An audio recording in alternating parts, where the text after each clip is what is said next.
پاکستان کے رہنے والے، میں عمرہ کے سفر میں تھا تو مجھے اس بزرگ نے یہ بتایا کہ وہ بھی امامہ شریف جب باندھتے تھے تو اتنا لمبا ترا ان کا بھی ہوتا تھا، یہ جو شملہ ہے کھڑا اس طرح سے رہتا تھا اور بہت گرتا ہے. کئی مرتبہ ہمیں اٹھا کر کے لے جا کر خصوصی جگہ پر بٹھاتے ہیں، بہت سارے معاملات ہوتے ہیں.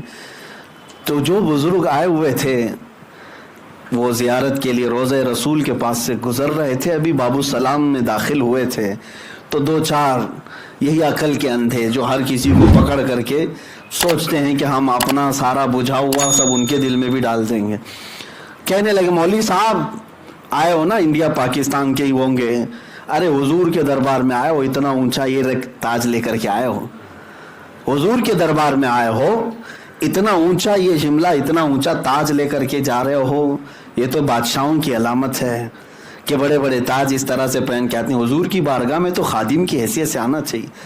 بات تو بڑی میٹھی لگ رہی تھی اور ہم کو بھی ایسا لگا کہ ہاں انہوں نے بڑے پوائنٹ پر نقطے پر جو ہے سوال کیا، لیکن اللہ والے اور رسول پاک کے غلاموں کا حال ہی کچھ اور ہے. انہوں نے کہا کہ بالکل صحیح کہا آپ نے، تاج ہم پہن کر کے آئے ہیں لیکن ابھی ہم جا رہے ہیں روزے کے پاس، جب سر جھکے گا تو تاج بھی جھک جائے گا. یہ سارا ترا، یہ سارا تاج جھک جائے گا جب روزے کے سامنے ہم جائیں گے.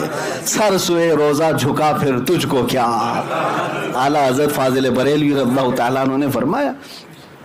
بہرحال بات یہاں پر یہ ہے کہ اپنے آپ کو اس رسول تک پہنچا دو، یہی دین ہے، یہی دین ہے. اور اپنے بجھے ہوئے چراغ کو روشن کرنا ہے تو قریب ہونا ہوگا اور اپنے بجھے ہوئے چراغ کو تھوڑا سا جھکانا بھی ہوگا. یوں کہنا ہوگا میں مجرم ہوں آقا مجھے ساتھ لے لو، یہ نہیں کہ تم وہاں جا کر کہو امتی بھی رسول کے برابر ہو جاتا ہے. معاذ اللہ رب العالمین، وہ تو ہمارے بڑے بھائی کی طرح تھے رسول، وہ عام لوگوں کی طرح کھاتے پیتے تھے. جب یہ کہو گے تم اڑے ہوئے ہو، کھڑے ہوئے ہو، اکڑے ہوئے ہو، بارگاہ مصطفیٰ میں آنے والوں کا حال تو یہ تھا، نفس گم کردہ می آیت جنید و بایزید اینجا.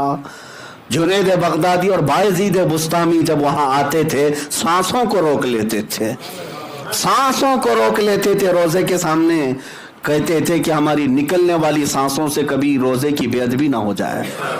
ہاں بڑے بڑوں کا حال تو یہ تھا. وہاں پر تاجداروں کو بھی دیکھا. اعلیٰ حضرت فاضل بریلوی نے کیا خوب کہا، میں اس گلی کا گدا ہوں میں جس میں مانگتے تاجدار پھرتے ہیں. اس گلی کا گدا ہوں میں جس میں مانگتے تاجدار پھرتے ہیں. ارے منگتا تو ہے منگتا کوئی شاہوں میں دکھا دو، جس کو میرے سرکار سے ٹکڑا نہ ملا. بڑے بڑے وہاں پر خم نظر آتے ہیں.